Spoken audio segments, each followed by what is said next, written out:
What is going on, my super sandwiches? Ramstar here, and today we're going to be getting burnt with Toasty. Hi. Hello. Today we are here to get burnt. I didn't say it the last time that I made a video with you. I didn't say get burnt, and I felt like people were disappointed in me, so I'm sorry. Get burnt. I'm just saying. Okay. If Toasty doesn't introduce himself in the video with get burnt, did the video really happen? Question of the day. Today we're going to be discussing something kind of important. Well, I think this is kind of important in regards to the upcoming Dragon Ball Super series, and that is where's my super suit? No, I don't know why I was just thinking about that. No, it's the music. Now, obviously, we do know, well, we don't know, but we can pretty much assume that the person who's going to compose Dragon Ball Super's music is going to be the same person who did Kai, which, what's the name? Is this Yamamoto? Is that his name? Or I think it's someone else. Nah, yeah, I think Yamamoto is the one that did the... oh, no. Yeah, that was the guy who got, like, with the copyright. Who got in trouble because he took the things from Kai. I don't know who the guy who made the Kai soundtrack is. A quick Google search will help me out with that, but as of right now, if I type, that's going to be a problem. So, yeah, whatever. Well, it doesn't matter. Just the person who did Kai... Before we start, we'll tell you right now, there is no confirmation on who's doing the music yet, but really the whole purpose of us doing this video is because, well... To me, Dragon Ball Z, in America at least, or I guess the English version of it, was very special because of a certain person, and that person is Bruce Faulconer. His music, in my opinion, made Dragon Ball Z itself so epic. Like when Gohan transformed Super Saiyan 2, when Gohan was going Super Saiyan against Frieza, or when Vegeta was firing his final flash against Perfect Cell. Like, the music just added this perfect, like, atmosphere to it that made it just so much more epic. And I feel like, well, we definitely, 100% most likely not going to get Bruce Faulconer back because he doesn't work with Funimation anymore. It's from what I heard, there was some kind of fall down or something, and then they're just done. So the question is with the high possibility, like a 99.9% possibility of Bruce Faulconer not coming back in Dragon Ball Super, is that going to be a huge deal? Now, I watched Dragon Ball Z Kai, and after watching it for a couple months, or I guess a couple years, I noticed the one thing that I really didn't like about Kai is it's cool because it kind of summarizes Dragon Ball Z without the filler, but the thing that I really didn't like was the music. Like, it takes away from the epicness that I grew up watching Dragon Ball Z with Bruce Faulconer. So I guess the question is a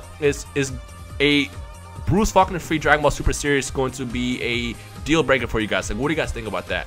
Now, the main reason I brought Toasty up here is because Toasty is the opposite of what I like. He actually liked, what you like? You like the Japanese music better, right?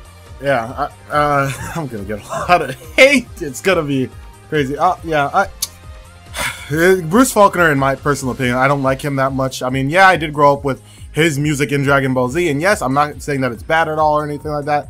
But in my personal opinion, I like the Japanese version of music better. I like that a lot more. And since I watched a few clips of Kai, or at least the new saga of Kai, the Buu saga of Kai, the stuff that they did for some of these scenes, like Vegeta's self-explosion to try and wipe out Fat Buu and all that stuff, and a lot of the important scenes like Goku and Super Saiyan 3, I really enjoyed those scenes in Kai, only because the Japanese music, in my opinion, really did make it feel really awesome. But, you know, a lot of people have a very different opinion than me on this. A lot of people love Bruce Faulconer to death, and I just don't enjoy his music as much as everybody else does. I'm not saying it's bad, but I just don't enjoy it really a lot. So my big deal, or I guess issue with this, is when I watch anime, the music kind of just adds to the emotion. Like when I watched, I started watching One Piece a couple of months ago. I don't know if I said a couple of months ago, like as if it was yesterday, but I started watching One Piece, and one thing I really love about One Piece is the music. The music in One Piece is so awesome, and it fits perfectly to whatever's happening, whether they're running or there's a fight scene happening or just something. The music in One Piece just perfectly works with it. Same thing with Hunter x Hunter, same thing with Yu Yu Hakusho and stuff like that. But I don't know. It's because I grew up with Bruce Faulconer. It is because you grew up with Bruce Faulconer. Trust me. If you never watched Bruce Faulconer before, you would like feel right at home and fine with the Japanese soundtrack. It's only because you grew up with Bruce Faulconer that you feel that way. Well, so I guess that's my issue. Like, if they bring back the same composer from Dragon Ball Kai or Dragon Ball Z Kai, will that affect my overall enjoyment of Dragon Ball Super? Now, I'm gonna watch it regardless, and I'm gonna freaking love it. It's just, you know, having a Bruce Faulconer version, I feel like will be a lot more epic, and that's why I'm trying to think like, can I picture it?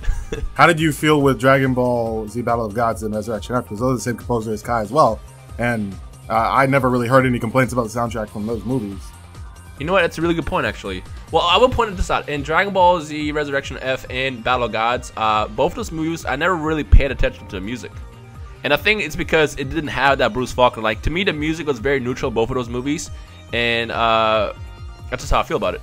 So it's I mean, at that point, like, I mean, think about it. If you, I mean, you don't hate Battle of Gods, obviously, and I know you don't hate Resurrection F. So I love both of those movies. I think that if the same thing is happening with the series, it's gonna have the same sort of composer, the same sort of thing going on. I don't really feel like it'll really hinder your enjoyment of it at all if you don't hate Battle of Gods or Resurrection F. Like, if it's not sticking out to you where you're like, oh man, I hate that soundtrack, man, I really disliked it. Personally, I really loved how the music was in Battle of Gods and stuff like that, especially like. Obviously, it wasn't part of the OST technically. It was not, like, I don't think it was done by the Kai composer, but the song Hero, I love that song. Hero's awesome. Hero is an amazing song. The redone version of Shala Chala, I really do enjoy that too. And obviously, the Frieza song technically isn't redone, but like the song that is actually new for the Frieza movie, I don't really dislike it. I find it okay, but you know, those are technically not, I don't believe, done by the Kai composer. But what I'm trying to get at is that even though you do enjoy the Dragon Ball Z as much as you can with Bruce Faulconer, because you know it's what you grew up with, and I understand that you grew up with it, so you really love it. But I think that if the action is good enough, first of all, depends on if the show itself is good. If the show itself is good in terms of action and all that stuff, and it keeps you entertained, the music itself probably won't matter as much to you, just like how it didn't really matter as much to you with Battle of Gods. Or Forgot Some F. At most, you'll probably feel like, no, I was even on it. It didn't really affect me as much, but it was still enjoyable. Right. Well, that's kind of my point. Like, I didn't hate the music in Kai. I didn't hate the Japanese soundtrack. It just didn't do anything to me like it did, you know, with Bruce Faulconer. Bruce Faulconer, I feel like added onto it, and that's kind of the point I was trying to make with the other animes that I'm watching. It's like the music kind of always adds on to the scenario, whereas the music with Kai, in my personal opinion, just kind of was just very neutral about it. I mean, I'm gonna like Dragon Ball Super regardless. But I just feel like, you know, if I had my child come back and we get, for some reason or somehow we get Bruce to make up with Funimation or whatever happens, I have no clue what happened. If we get Bruce Faulconer to come back, I feel like Dragon Ball Super will be just that much more epic. But that's just me.